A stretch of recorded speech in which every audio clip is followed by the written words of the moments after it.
Everyone, welcome to our webinar. I see we've got a strong number of attendees, which is fantastic. So I think we'll go ahead and get started here. Good morning, good afternoon, good evening, wherever you are calling in from. Today, we're so pleased to have you. This is our first public webinar for the Zero Emission Maritime Buyers Alliance.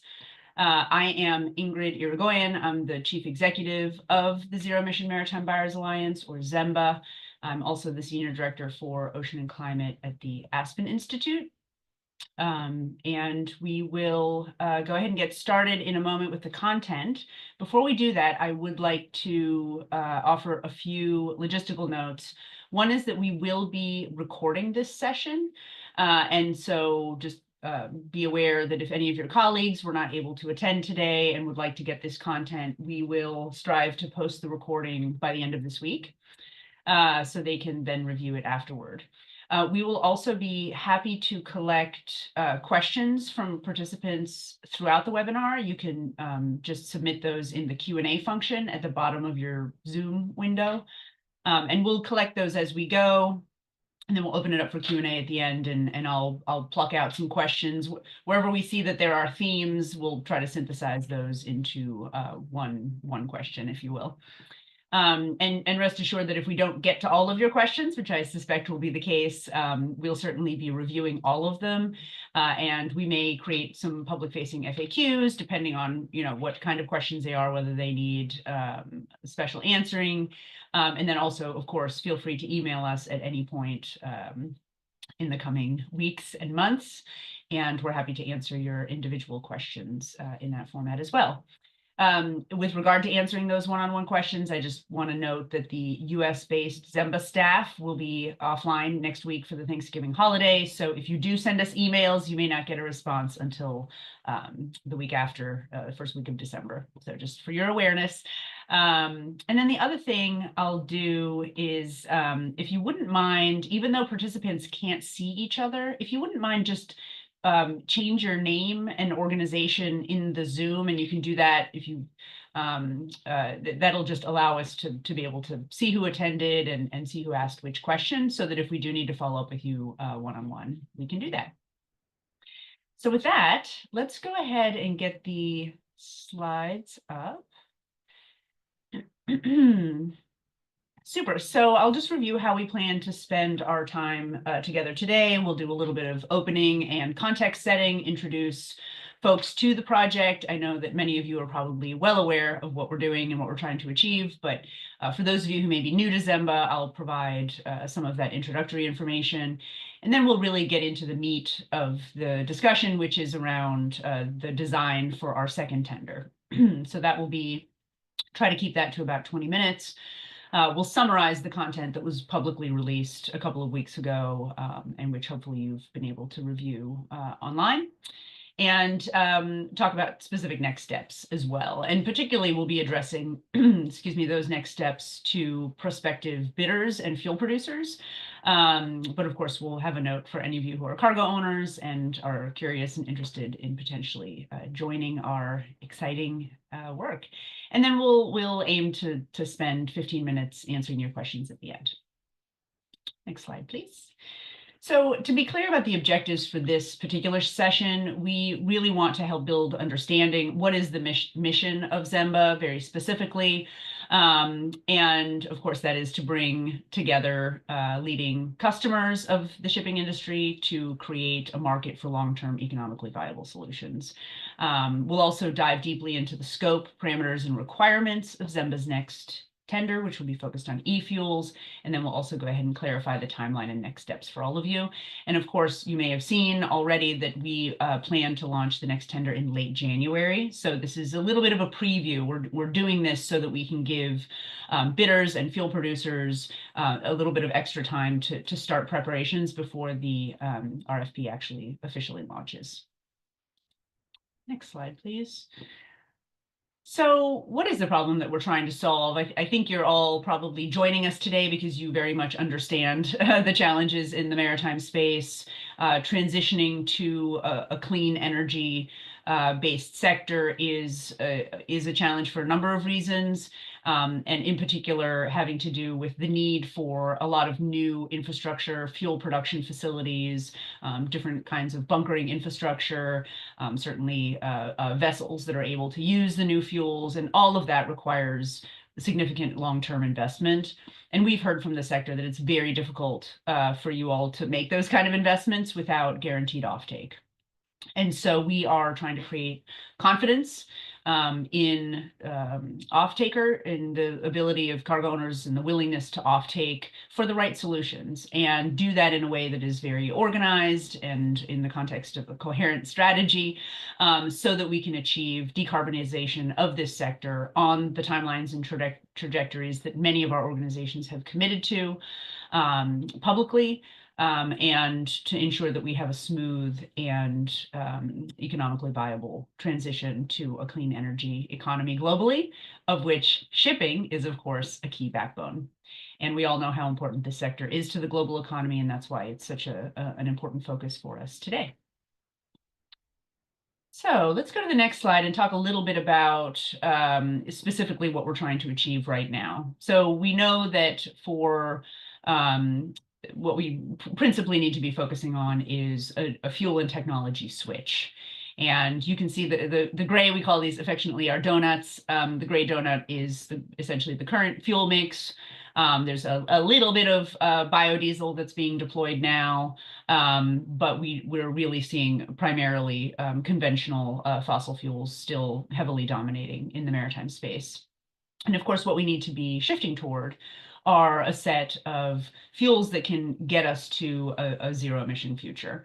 And so what you see in the what we call the rainbow donut here is a projected fuel mix. And this is an average across a number of studies. And so I know there's been a lot of debate, and the sector has indulged in a lot of argumentation about what will be the fuel mix of the future. And of course, the reality is that none of us can predict that with accuracy. Predicting the future is a notoriously hard thing to do. But based on some good science, some good modeling, some projections of different potential policy pathways, there does seem to be a general sense that what we need to be shifting toward is a fuel mix that is principally grounded in clean hydrogen-derived fuels. And so that is the future that we want to help drive toward. And of course, what we see today is mostly biofuels in terms of those greener alternatives, and those are good first steps to take, of course, some of which are drop-in fuels, which is, of course, convenient as well. But there are some real scalability concerns that I think everyone acknowledges. And for that, because of those limited feedstocks, we do need to be thinking ahead and deploying new fuels and getting this new market created as quickly as possible. One of the things that ZEMBA is focused on, again, given that we are a group of freight buyers, is catalyzing the adoption of those solutions that can really get to scale and the potential for cost reduction with scale. And that's really important for an economically viable transition. And keeping in mind, of course, that the freight buyers who we work with, they have targets for greenhouse gas reduction in many cases across their supply chain. And they're staring at 2030. They're eager to see how they can achieve their 2040 targets. And then, of course, the whole sector has already committed to being fully decarbonized, essentially, by 2050. So the way that we can get there is via rainbow donut or some similar iteration of it. Next slide, please. So these are some of our member companies. We've got over 40 companies now. We get new members joining every week, which is fantastic. I think a lot of folks are excited about our next tender in particular. This is a subset of those companies, but you can see some of who we have represented here on the slide. And just to be clear on some aspects of the mission that we have come together to build here through this first of its kind Buyers Alliance, we want to accelerate the deployment, the real physical deployment of clean energy shipping solutions. It's our view that we don't need to talk too much more about the challenges. It's really time to just start implementing the solutions. And so we want to also create access to high integrity environmental attributes. And I think this is an important point that I'll continue to make throughout the presentation. For those of you who are newer to ZEMBA, being clear that what we're doing is we're creating access to new solutions, and we're enabling our freight buyers to purchase the emissions reduction, so covering the premium above conventional fuels for the deployment of those new fuel alternatives in return for the ability to claim those emissions reductions as a scope 3 to help meet their scope 3 targets. So that's what our customers are looking to buy. We'll talk more about that in a moment. We also want to enable economies of scale right out of the gate. We know that these alternatives are more expensive than conventional fuels, and it's very hard for any one cargo owner to do this alone. So we want to help boost that scale right away. And that hopefully will accelerate the time frame for starting to see decreases in per unit cost of those solutions. And of course, when freight buyers come together, they can do so much more. They can have a much more meaningful impact, both in terms of emissions reduction and also in terms of stimulating a market for the right kind of solutions. And then the sector also is craving, at least the freight buyers in the sector are craving a lot more transparency about emissions. They want to ensure that these kind of in-sector investments are really getting them the emissions reduction that they're paying for. And so by working together, we can have a much more, I think, robust and fruitful set of data available for our cargo owners to really understand the impact that their investments are having. I'll note that ZEMBA was formed in 2023 with co-founders Amazon, Patagonia, and Chibo. And in fact, we have one of our board members with us today, Mauro Inoka from Amazon. And Mauro, I'd love to give you an opportunity if you want to say a few words to our audience. Oh, and you're muted. I apologize. Thank you.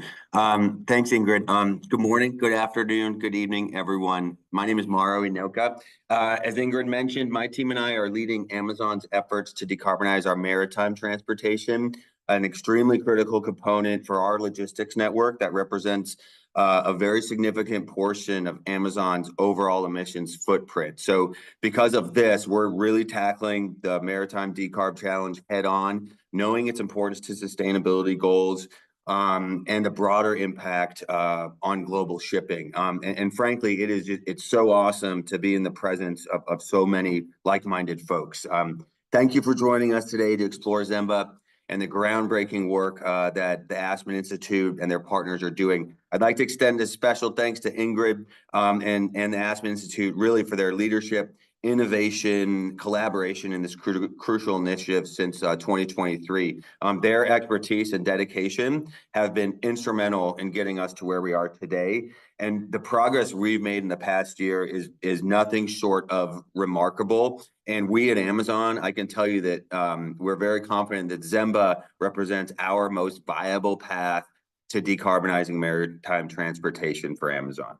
I'd also like to extend a special welcome to the bidders, fuel producers, and cargo owners joining us today. You are crucial to this initiative. You make it work. Your presence underscores the growing interest in sustainable shipping. And we are very keen to partner with you because we believe that by consolidating demand, we can accelerate decarbonization efforts and truly address the pricing challenges that we've seen so far in this sector. Thanks again for your time. Ingrid, thanks for the opportunity to speak. Let's collaborate to build a more sustainable future for maritime transportation. I truly believe together we can make a significant impact. Thanks, Ingrid. Fantastic. Thank you so much, Mauro. And you're joining us early in the morning from the West Coast. I was watching the sunrise behind you. So thank you for your yet another mark of your commitment to the work. So fantastic. Well, let's keep going. We can move on to the next slide. For those of you who aren't aware, we did complete our first tender earlier this year. It was sort of a pilot to see if this process would work. And in fact, it did quite well. And so we were able in April to announce the first ever collective multi-year offtake commitment from freight buyers for near zero greenhouse gas shipping. And so we were able to show that the system works. Of course, there are always a few kinks when you are first trying to get a machine to run. And we had an incredible learning experience working with our companies, working with our bidders, working with fuel producers to complete that first round tender in what I would say was probably record time for such a collaborative endeavor. We had about 17 cargo owner and freight buyer members who ended up signing bilateral contracts. As a result of that work, Hapag-Lloyd was the winner and really was an excellent collaborator and problem solver with us throughout the process. And then we are excited to see deployment of the alternative fuels in 25 and 26 as a result of that first round.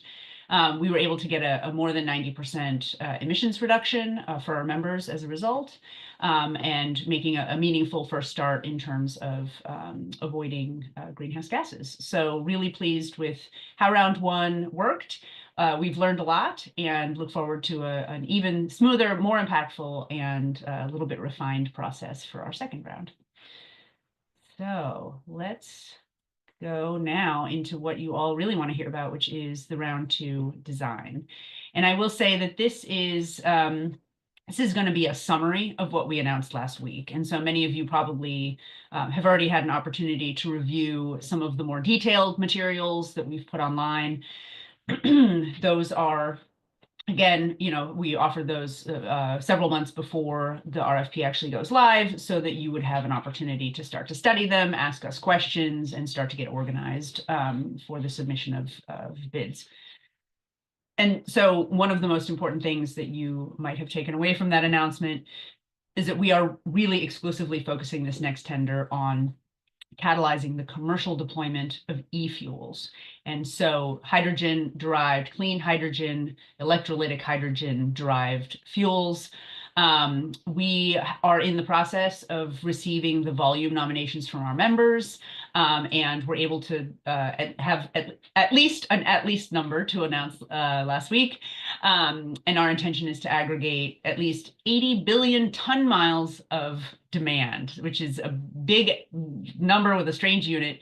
So I'm going to give you an equivalent. So over the 3 to 5 year commitment that we're offering, seeking deployment in 2027, we're looking for the equivalent of about 1.4 million TEUs if those were being moved across the Pacific. Now, the next tender will be geography neutral. We'll get into those details. So just as an example, we've given the Shanghai-LA route, but it would be approximately that many containers decarbonized over the 3 to 5 year period. And again, more volume is coming in, and in fact, we're recruiting more members every day as well. So that number will almost certainly go up between now and January, but at least it gives you a sense of approximately what we're looking for. Next slide. So why are we focused on e-fuels? This is a question that some of you may already instinctively know the answer to, and some may benefit from a little bit of an explanation on why we made this decision. So we're really focused on long-term solutions. We think that that is one of the sort of missing pieces in the current sort of ecosystem that is driving change. And of course, advanced biofuels play an important role. We expect them to play a role in decarbonization of the sector going forward. But it's also widely accepted that the most sustainable waste-based biogenic feedstocks are going to be limited in supply. And so that when you combine that supply limitation with competition from other sectors, it means that we really need to be looking for those vastly scalable solutions that can also come down in cost with scale. And so many of the analyses that we've looked at show that it is really the e-hydrogen derived fuels that need to dominate the mix in 2050 for us to achieve those goals. By de-risking the offtake commitments that carriers will need to make to get access to those fuels and accelerate not just the production, but also the on-the-water deployment of these fuels, we have come together to specifically tender for the environmental attributes of deployment of those kind of fuels. That will help create confidence for carriers, for fuel providers, for policymakers, and enable those costs to come down sooner in time than they otherwise would have if we hadn't been intentional, organized, and strategic about this procurement. So it really is focused on the long-term solutions. We're open to lots of different potential solutions. We try to be as neutral on specific fuel and technology pathways as possible, as sort of a philosophy of the project. But we do have fairly strict criteria in terms of the nature of what it is that we're looking for. And in this particular case, we are focused exclusively on e-fuels and on their deployment in the container segment. Next slide. So this is just to hit that message home. What's in and out of scope for this next RFP. You can see the type of fuels we're talking about here. Some examples: e-methanol, e-methane, e-ammonia. This is what we are really pursuing. We're also always keeping an eye on alternative technologies like fuel cells that can, of course, there's a nexus there with e-fuels of the future, primary wind propulsion, all kinds of alternatives. There is a lot of discussion now about onboard nuclear. Of course, a lot of those are a little bit further into the future, but we think nonetheless, e-fuels will be tremendously important in the coming decades, and so are confident in being able to focus on that solution set right now. Next slide. So how did we come to this decision?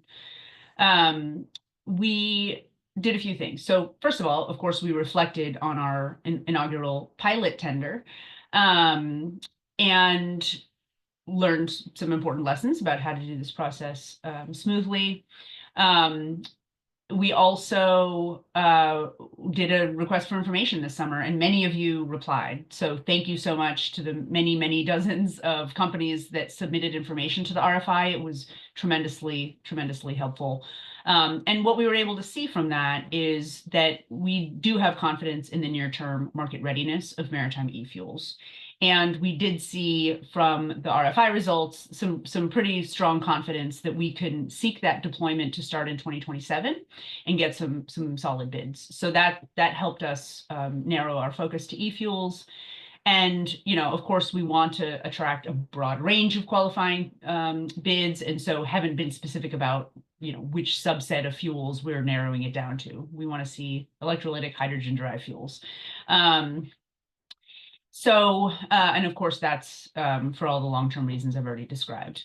A lot of the details you'll see in ZEMBA's sustainability framework. I'll show you in a few moments where you can find that on our website. There's a lot of detail there. And again, we've published that a couple of months ahead to ensure that you have plenty of time to prepare bids.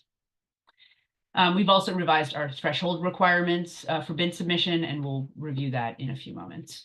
And by the way, for folks, just as a quick reminder, if you haven't put your name, if you haven't identified yourself, again, this is no other participants can see you, but we can see you. So as you ask questions, please do just make sure that your name and organization are there, so that if we need to follow up with you one-on-one, we know who asked which question. I promise not to call out your name with the question asking. We can keep those anonymous. That's no problem at all.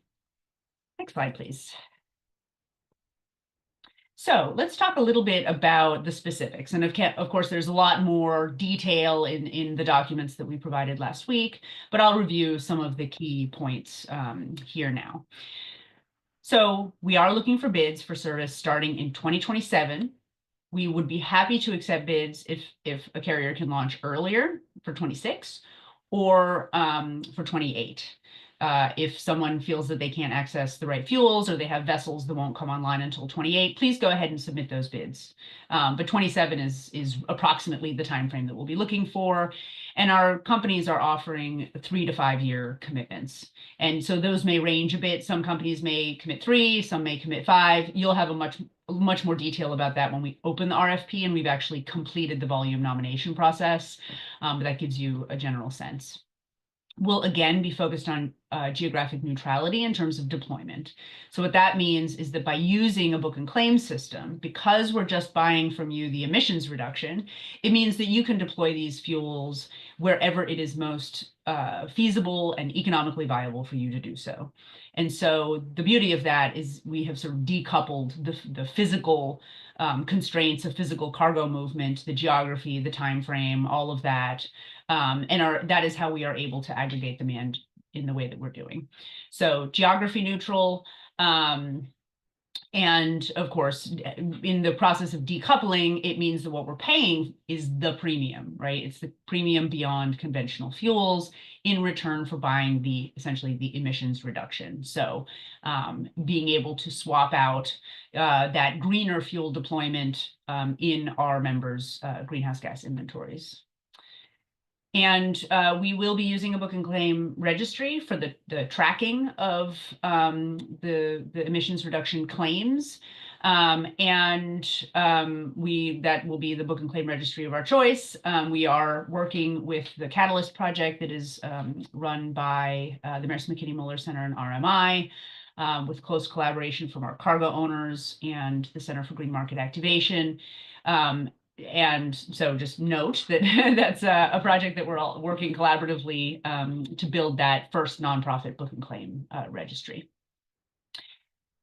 In terms of bidder eligibility, this is an important one, and we got a lot of questions in our first round about this. So the bidders must be ocean carriers in the container ship segment, at least for this tender. As many of you know, we have contemplated over time opening up this process to other segments of shipping and are still very keen to do that. For now, our members still primarily use container shipping, and we heard from them that their preference would be for this next round to continue to focus on container. And that is, of course, because our freight buyers want to get as close to that impact as they can. But we know that we've also heard interest from both cargo owners and operators in other segments as well. And so that's something that we're going to continue to work on. And in fact, we've chosen the tender unit for this round in part because we want to look ahead to that multi-segment potential future. So for those of you in other segments of shipping, hold tight. We promise we still have you very much at front of mind. For this next tender, we just like to keep only so many variables in flux, if you will, at any given moment. So we are open to individual carriers' bids, of course. If carriers want to form a consortium and have that entity submit a bid, that would also be acceptable. And then, of course, if there are proposals that have subcontractors, if a regional feeder carrier is helping to deploy some of those fuels and move boxes for a global carrier, that's one example of the way that you could have a prime and a sub. But we would want one primary bidder. So that's really important for us, is to have one point of contact and one counterparty for the eventual contracts. One change from the first round is that we are open to the potential for multiple winners.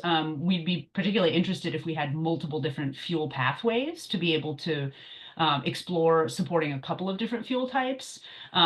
Perhaps we could explore deployment in a couple of different geographies. So we'll have to see what we get in terms of the diversity of bids.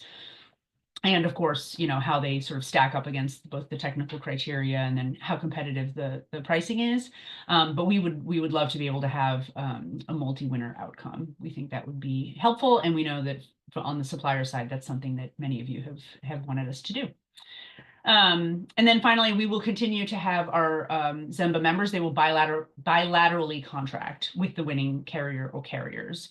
But we will, again, provide a pre-negotiated template contract, and we'll provide that template when we launch the RFP in January. So carriers will have that earlier. And then we'll over the course of bid negotiation, we would potentially make some tweaks. We'd be open to a few changes, although we feel very confident in the template that we've come up with. It seems to work, and it's been refined from what some of you may have seen in the first round.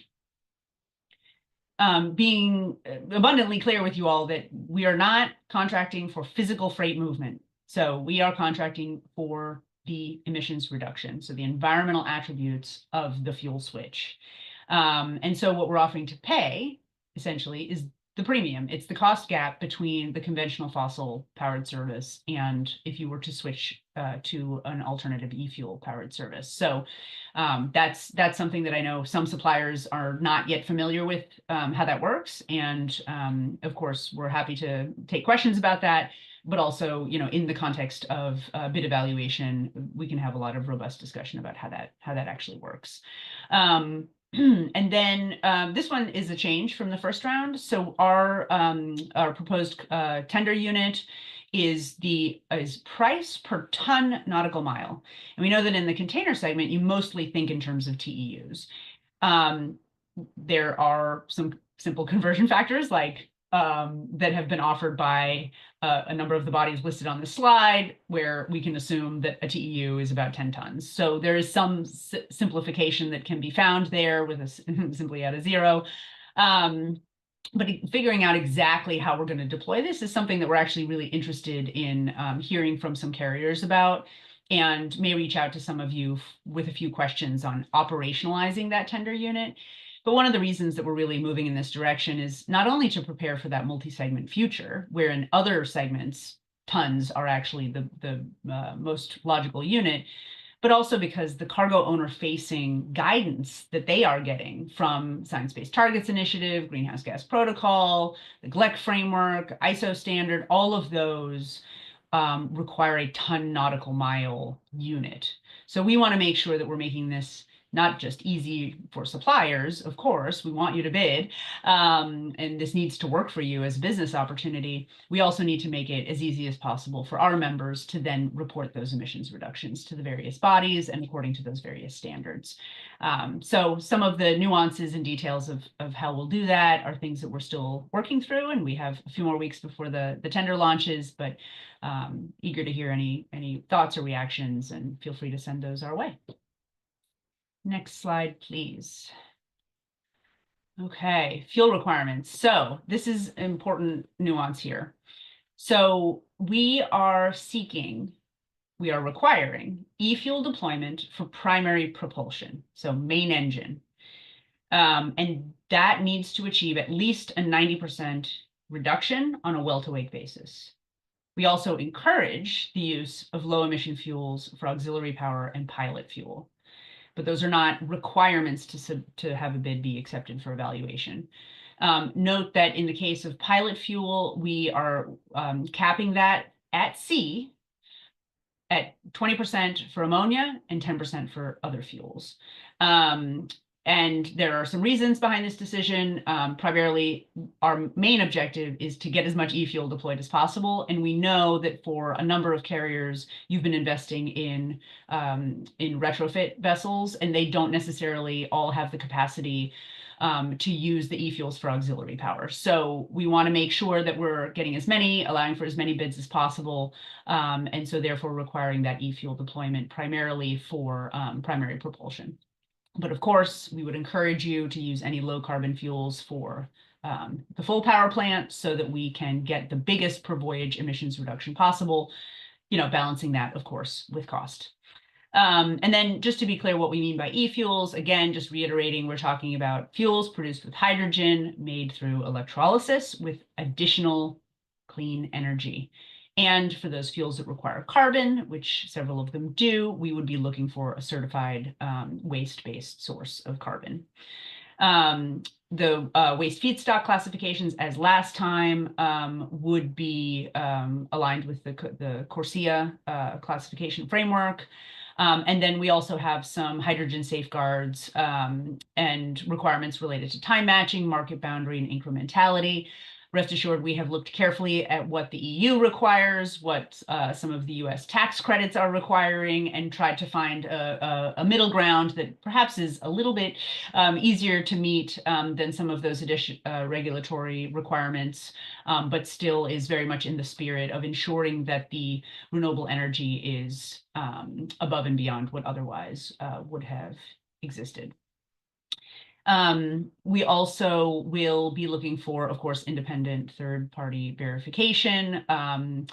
And again, as per the first round, the standard holder needs to be recognized by the European Commission. And so that we're looking at RSB and ISCC, And as previously, ISCC is probably the most likely, given some of our other requirements. Also, just one quick note on e-methane. Any e-methane bids, we will be asking you to provide us with both pricing and emissions associated with two different delivery pathways. One is segregation and transportation of that e-methane for direct bunkering onto a vessel, which we know adds cost and emissions, transport emissions. But we want to see what that looks like, and then also give us the pricing and the emissions for a pipeline mass balance approach. So we'd like to be able to evaluate the pros and cons of those for any e-methane bids. And then we urge everyone to please take a careful look at our additionality statement. It's very specifically aimed for our next tender and our deployment and sort of the philosophy that we're going into this with. And fundamentally, the spirit here is that our freight buyers don't want to voluntarily pay for their suppliers' regulatory compliance obligations that they would need to be meeting anyway, right? So the costs of those regulatory compliance obligations should be spread across your customer base, not just picked up by the brave and the few. So our members are making a voluntary commitment above and beyond what is required by regulation. That's a very important document that we hope that you will study carefully. Next slide. And of course, that applies to the fuel producers as well, because that's a critical component. Next slide. So threshold requirements. So what will we be looking for? We're certainly looking for bidders who have demonstrated financial stability, that have good business practices. If there's been any scandals in your recent past, please do disclose those. It doesn't mean that you'll be out. We just want to understand if there was litigation or some significant breach of environmental rules. It's good to keep that in mind. We also want to make sure that our bidders are meeting some of the highest sort of social responsibility requirements. And so looking to bodies like the UN Global Compact, and you'll see more rules on that in the specific details. For fuel suppliers, we do want all bidders to name your fuel supplier. That's one of the reasons we're giving you a few months advance notice, is that we hope that that means that you've already started some conversations between fuel producers and carriers who might want to partner up on a bid. So we do want you to name your fuel producer right up front, and to just know that we're going to want to talk to them. So we need your upfront permission to be able to ask them questions directly. And that's not in any sort of desire to do an end run around our carrier bidders at all. It's just that we often find the fuel producer can answer questions about things like feedstock and production methodology much more specifically than if we have to do this game of telephone. So just know that we will want to talk to the fuel producer, but we will certainly limit that conversation to the technicalities, and we won't talk about pricing. But just know that that's something that we will be requiring. We also, of course, want the fuel producers to be good and responsible companies that haven't done any terribly bad deeds lately. And then, in terms of, production capacity is something that we'll also, of course, want to make sure that the fuel producer or fuel producers, right? So a carrier may actually have multiple fuel providers, and that just make sure that what they're proposing in terms of production is actually feasible and realistic in light of the volume that we are seeking. And that, of course, is particularly important when we're talking about entirely new fuels, where we may be among the first off-takers of some of those fuels. So we want to make sure that that production capacity is sufficient, or predicted to be sufficient, as much confidence as we can have. And then, of course, eligibility requirements need to be met, as I've described. And then, of course, we'll need bidders to agree to our contract structure. Generally speaking, again, we've got a template there, because the contracting is bilateral, and we've had the experience of some tweaking between the winner and each individual cargo owner. But there are some sort of core components of the deal that, of course, we'll want to hold firm on. And then the last thing is, just because we're talking about brand new fuels, we would want to see bidders have a bit of a contingency plan. Like if my primary fuel producer, if something falls through, I've already explored some backup options that would help give us confidence in eventual delivery. And then, of course, proof of vessel availability, just one last thing, but you've got to have a ship. You've got to have it on the water. You've got to have it on order. We need to have some confidence that the vessel that can use those fuels will in fact be available in that time frame. So we may ask for some evidence of that as well. Slide, please. Great. So just this is another area where we have found there's can sometimes be some confusion. And that is around what are the different roles and responsibilities of different partners, because e-fuel producers are, of course, tremendously important in this mix. But e-fuel producers are not the bidders, right? So the bidders need to be ocean carriers, and they need to be operating in the container segment. We know that some regional feeder carriers are really on the front foot on this transition, and that's fantastic. So we do welcome them to submit bids directly. They are eligible to bid. We'd also love to see some global carriers partnering with some regional feeders in some of those instances. That kind of collaboration is always warmly received. And then, of course, you need to be showing that you can operate e-fuel capable vessels. Your role is to really start assembling those bids. It is the carrier that submits the bid and is our primary point of contact throughout bid review. We would strongly encourage the interaction and coordination with other actors in the value chain. So thinking about permitting bodies, ports, bunkering, all kinds of value chain actors may need to be part of this conversation with you.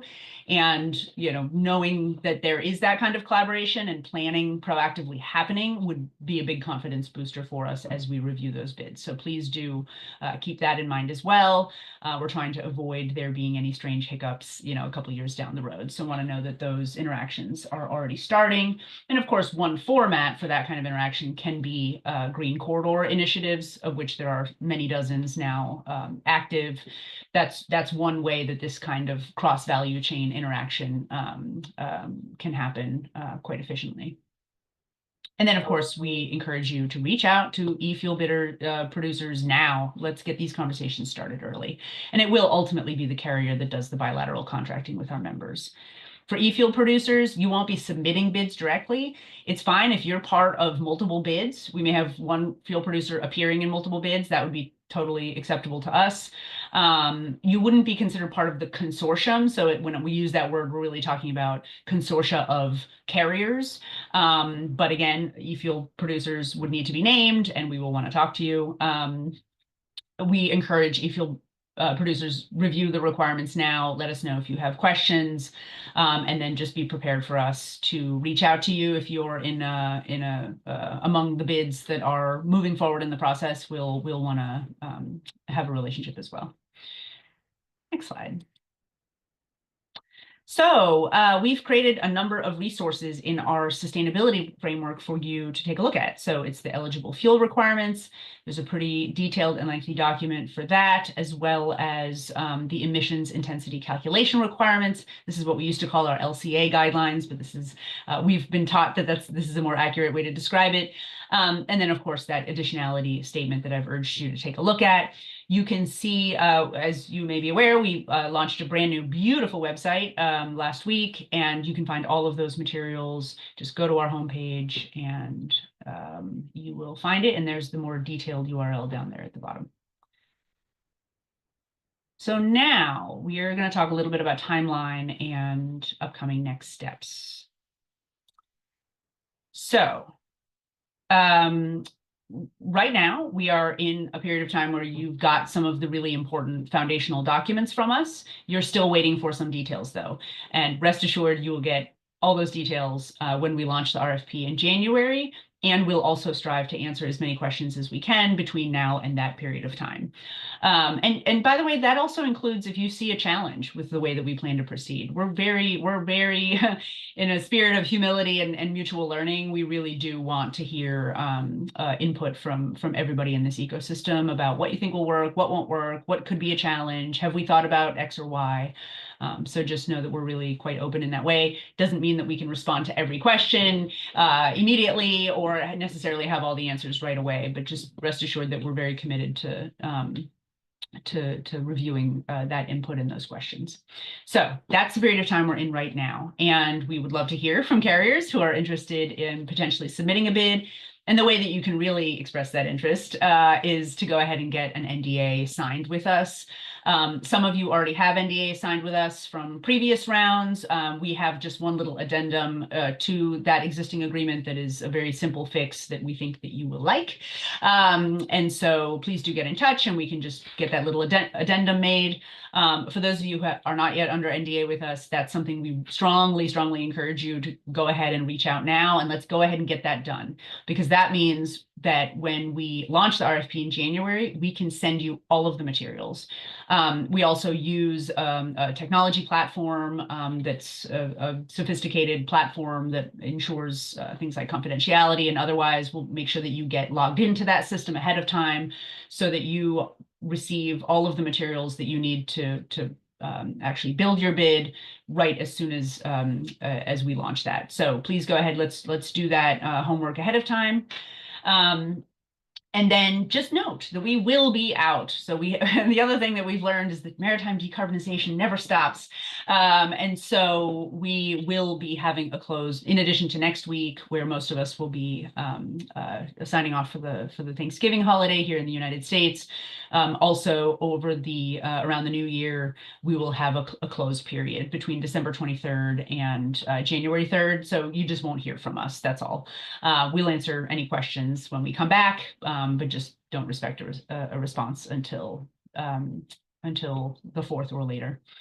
And then at the end of January, approximately, and we'll try to be clear on exactly what date, but it depends. There are some things happening in the world that may cause us to shift the exact announcement by a few days. So we'll certainly be nailing down that date shortly. And at that point, you would receive the bid sheet and all of the additional materials that you might need.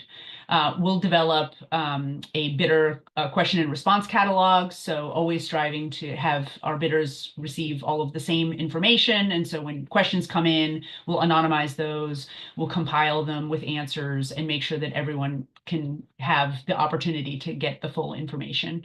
And then we'll do some clarification calls. We may have some questions for you, and you may have some questions for us. So we're offering an additional touch point. Last time our timing was a little tricky with the holidays and otherwise, and we really kind of weren't able to do as much back and forth interaction as we would have liked. We've really planned for that this time. And so plan to have those touch points with you. And then a formal expression of intent to bid will be requested around the middle of February. And that's how that gives us a sense of, all right, who are we expecting and what kind of bids are we expecting to get in? That'll help us be more efficient and organized as we prepare for bid review. And then they'll be due sometime around the end of March. And of course, we'll be much more specific about these dates in the future, but this gives you a rough sense. And then we'll take a couple of months after that to really carefully evaluate those bids. We'll select a short list, and we'll just have a lot more detailed dialogue at that point once we have some shortlisted bidders. And then we will select a winner. And we're thinking probably about mid-June. Of course, some of that may shift. We may be able to do things a little faster, a little slower, depending on the circumstances. But that's what we're aiming for. And then our cargo owners would essentially take the summer to work with that notified bidder to actually enter into contracts. And so their confirmation of the volume. So keeping in mind, remember this, the nomination of volume that we tender for is an estimate based on some cost modeling that we've done, based on publicly available information to just give a sense. It is at the volume confirmation stage, which will be next summer. That's where our cargo owners will see all of the commercial details from the winning bidders and decide on how much volume they would like to commit over how many years to which carrier.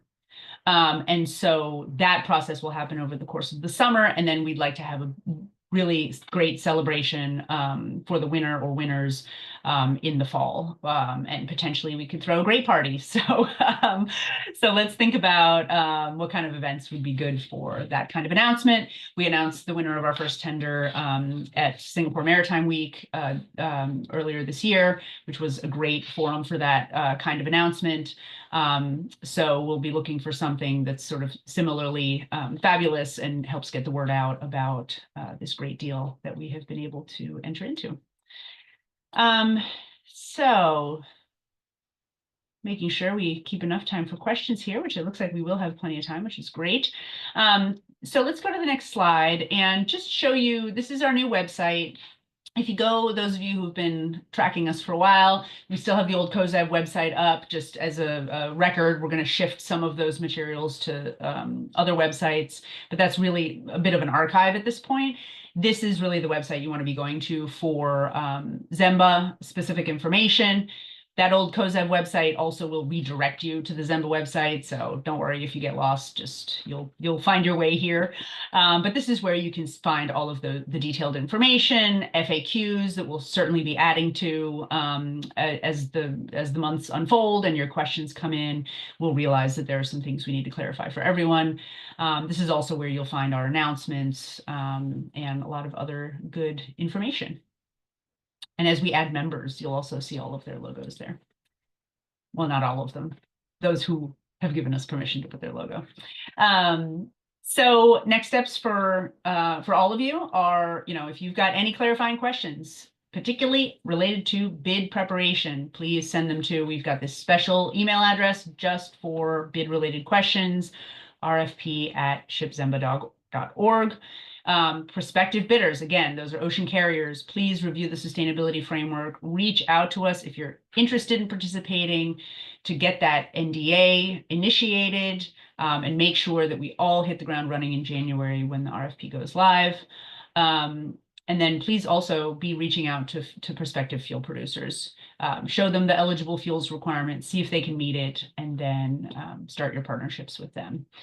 E-fuel producers, conversely, reach out to carriers, explain to them how your fuel meets our eligibility requirements, how much volume, and then of course it's up to you all to get into pricing. And really we want to see nice collaborations across the value chain. That's part of the spirit of all of this, is that if we work together, we can really help address this challenge in a way that will be both a business opportunity and have us all feel that we're doing the right thing by our planet and the many people who depend on it, all of them, in fact. And then for cargo owners and freight buyers, it's certainly not too late to join for this next round tender. We would love to see a few more freight buyers cross the finish line. We know we have a lot in the pipeline. The best time to join would be right now so that we can get your volume nomination into the mix for this next tender. And of course, for prospective members who are still unsure and, the sands around us are constantly shifting and not sure if they want to be publicly named, just know that we do have some members who are choosing not to name themselves as members publicly. And that's fine. Of course, we love to be able to name our members because they're wonderful companies and we want to be able to celebrate them, but we're also happy to have quiet members. What really matters here is the impact that we have in the market. So we're going to open it up for questions, and I have not put up my usual antitrust rules because you will not be talking to each other. So we'll just be fielding these questions through the Q&A function, and I'm looking over here at my compendium of questions, and there are some good ones here. And so I appreciate my colleagues have been organizing these behind the scenes. And just give me 1 second and I will review the first question. And actually, first, let me note that I've got a couple of colleagues here who are important members of our technical team who might help answer some of these questions. So Charlie McKinley with the Lloyd's Register Maritime Decarbonization Hub is on the line, as is Edmund Yee from the Center for Green Market Activation. They help us with a lot of the technical aspects of the fuels and the book and claim systems and the carbon accounting. So they're available to help answer some of these questions as my weaknesses come to the fore. All right. Here's a question. Would you consider engaging earlier than 2027 if carriers have the availability of e-fuels that they can offer from mid-25 onwards? Oh, yes, we would love to see some bids for earlier deployment. What we've been asking our members to nominate volume for starts in 27. But if we see some bids that could start earlier, we're happy to go back to our members and see if some of them would like to actually accelerate their commitment. And so happy to receive those kind of bids. Absolutely. Great. Here's a question about book and claim registries. Yeah, so this is a good question. So we have been working closely with the Catalyst Registry, as I mentioned. That's the first nonprofit maritime registry. It's got a lot of the necessary functionality that we're looking for. We'll continue to work with them for deployment of RFP2 in preparation for that. But if necessary, we're open to different partnerships with different registries if it becomes necessary. So just for awareness, that's sort of our general posture. In case carriers don't have enough fuels, can they fill the gap with biofuel? So good question. All right. So if carriers don't have enough e-fuel to meet our volume requirement, can we fill the gap with biofuel? So this is really an interesting question. So this gets down to the primary propulsion versus auxiliary and pilot fuel. And so the total volume, right? So this is tons of freight moved over a distance. And because of our primary propulsion requirement, the quantity of fuel, there's going to be some interesting calculations that each bidder will have to do on whether that then is, whether they can access enough fuel for the primary propulsion of that volume of freight movement over that period of time. For primary propulsion, we're requiring e-fuel. So biofuel can be used for auxiliary, could be used for pilot. But we really are focused on e-fuel for this next tender for the primary propulsion. So that is, we have decided that that's a requirement. But of course, in a multi-winner scenario, if you would like to submit a bid with whatever the maximum you can deliver is, please do, because we may actually need to patch together multiple winners in order to meet the volume. So that should not stop you. Just remember that the primary propulsion needs to be E. How will we evaluate bids? Aha, yes. So we are a very well detailed, thought out bid evaluation process. We've got those minimum threshold requirements that you can see in our materials. And then we'll, really be looking at evaluating the bids holistically. And it's about meeting not just our minimum requirements, but also are some bidders able to go beyond? Are they able to get us a higher emissions reduction because the full power plant has been decarbonized? And then how does that affect the cost, of course? And so always looking at the quality of the decarbonization solution and then relative to the price. And that's not necessarily simple to do. There may need to be some trade-offs, but I would just encourage everyone who thinks that they can submit an eligible bid to please do so.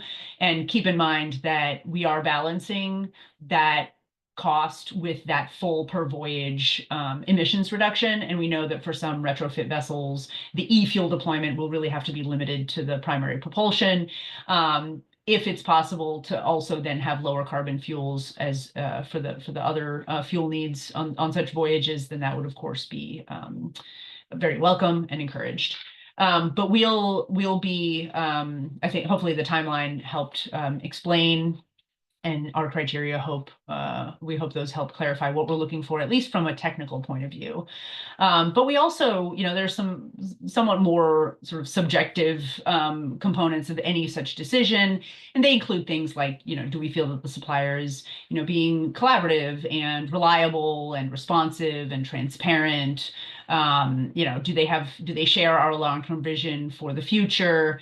Are they, a credible partner? And do we have confidence in their ability to deliver? And so some of those are sort of typical aspects of who you might want to engage as a new business partner.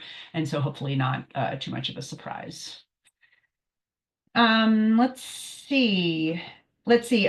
We've got here a question. Several carriers are going down an LNG pathway. Can we expand our views on LNG? And is it limiting the number of carriers or alliances eligible to tender for the ZEMBA business?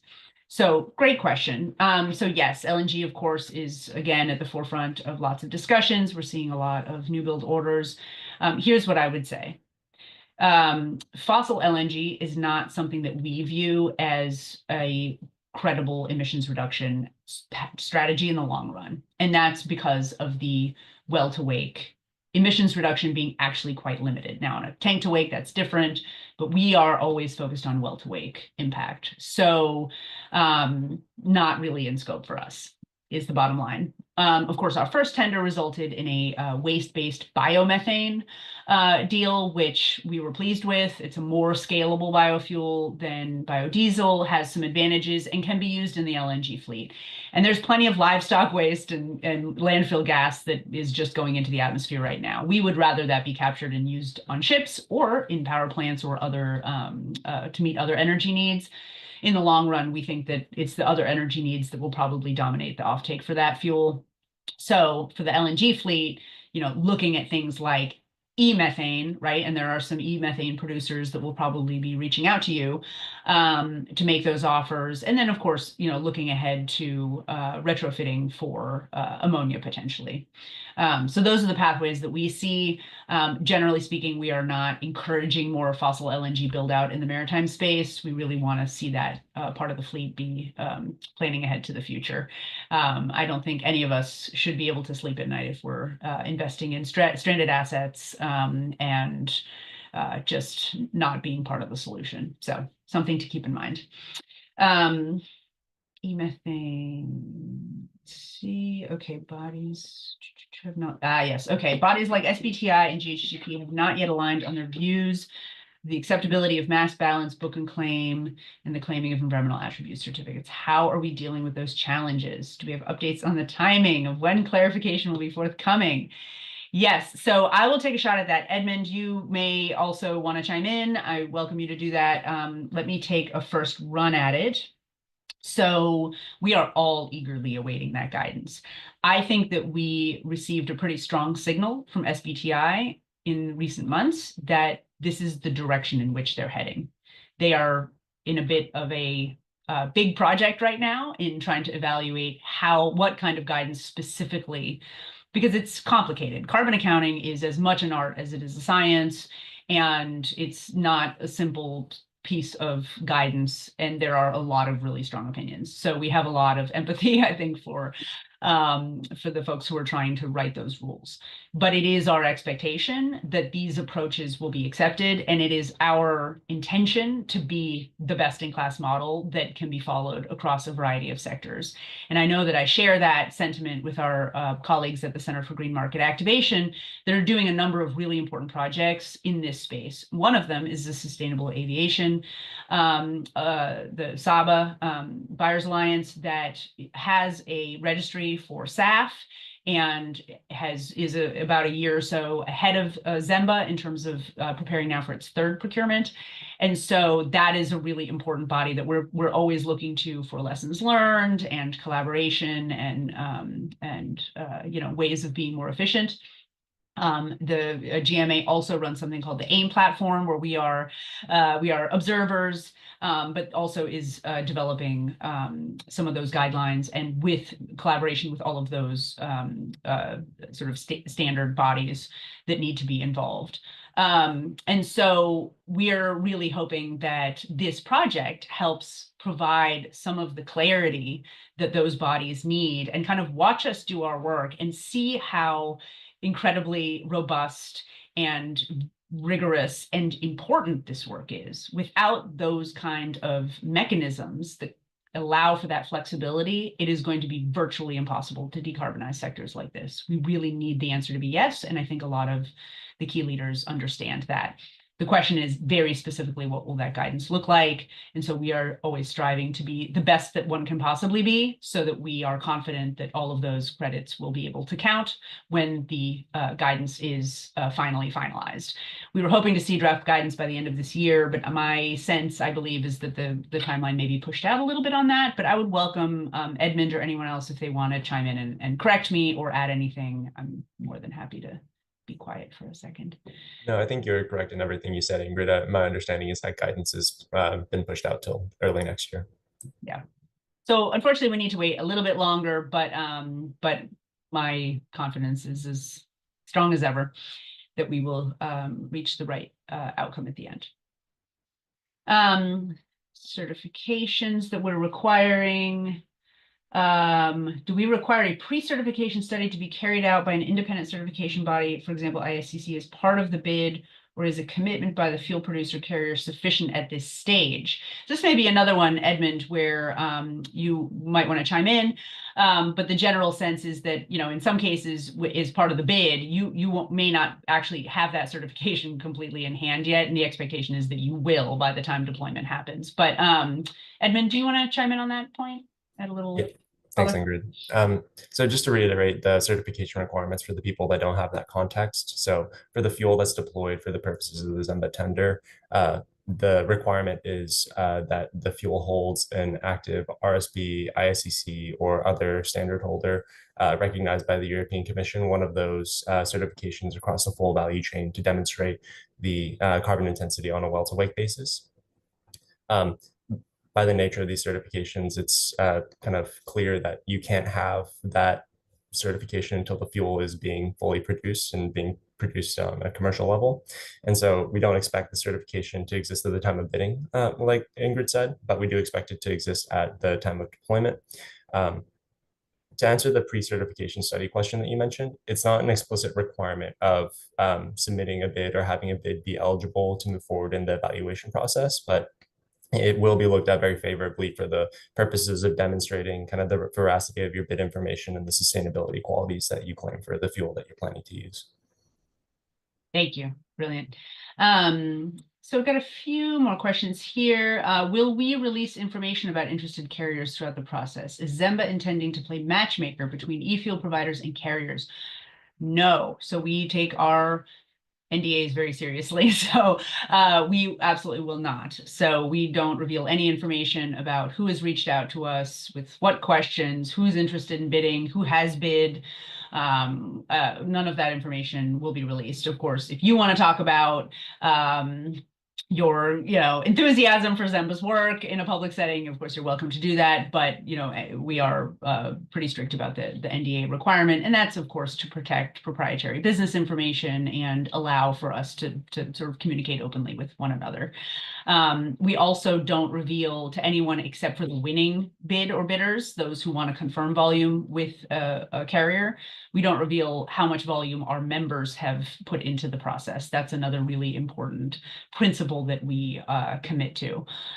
So if you are a winner and our members want to buy from you, then of course you'll learn who they are and how much volume they've committed. But that is also something that should not be revealed unless it's done after the fact and in collaboration, of course, with those cargo owners. And so happy, toward the end of the process to be clear on what we can say publicly and what we can't. But we do, try to keep all information that should be confidential, and are very much committed to that. So we've got just a few more minutes left and a few more questions. We may actually get through a few more. Let me see. We've got a question. Can we clarify what we're tendering for throughout this process? Yeah, so it's the environmental attributes of the alternative way of shipping, if you will. So just to try and use sort of non-jargony language. So what a bidder is doing is they're telling us we'd like to use an alternative fuel, an e-fuel, on this vessel on this route. And that will result in the following emissions reduction. Our members then basically buy the emissions reduction from you. They're not physically moving freight with you necessarily. Now they might be, and this may be helpful to your reputation as a green supplier, it may result in more volume or specific physical volume offtake, but that's not the point of the project, right? The point is for cargo owners to be able to invest in the best emissions reduction solutions that we can find in the market today, and those long-term solutions again, and be able to make that investment regardless of where they're moving freight and with which carriers. So if you do have an existing relationship with our cargo owner and you want to take that volume for that e-fuel deployment and somehow attach that to an existing freight contract or relationship, that's something that we certainly allow for. But really specifically what we're looking for is, what is the premium you would charge, that green premium, and how much emissions reduction can they get as a result? So hopefully that's clarifying, and of course happy to answer any other questions along those lines. Where should e-fuel providers go to learn more about ZEMBA's requirements? Please go to our website. So we did a notice of intent to RFP last week. You go to our website, you can see all of those requirements, and we're happy to field any further detailed questions about that. Just send us an email. Can we post this presentation along with the recording? Absolutely, we will do that. We are going to post this. We're aiming for by the end of the week. And then just to remind folks that we will be offline next week. For the most part, some of our European colleagues may still send you a few emails, but for the most part, don't expect to get much of a response from the US-based team. And then how do you get in touch? Yeah, so send us an email, rfp@shipzemba.org. You can also, there's the QR. Oh, no, the slide is down, never mind. But we can drop that into the chat again, and you can just Google us, Zero Emission Maritime Buyers Alliance. It'll go right to our website. And you can find lots of different ways of reaching out to us. And with that, I think we are basically at time. I am always committed to getting people off on schedule. So thank you. I think there are a few questions we didn't quite get to, but if you've told us who you are, we'll do our best to follow up.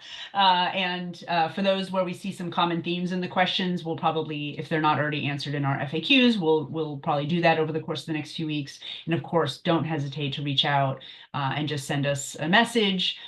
We've got a big team of very smart people who will be happy to help answer those questions and get everyone organized. We hope that you all are feeling as excited about the second round as we are. This is really history-making stuff.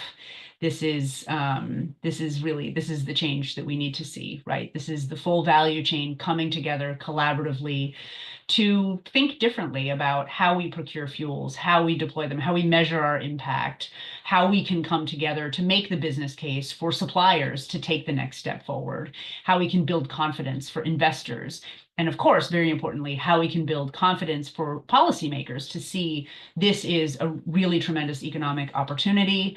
And the job creators around the world really want to see these scalable solutions come to the market and be supported and have an even playing field. So I would leave you with those sentiments. Thank you all so much for being here. Really, really appreciate all of the enthusiasm that we've gotten even since our announcement last week. Just a lot of really great engagement. We appreciate all of the leadership that all of you show in this space. And onward and upward. And with that, we will adjourn. Thank you.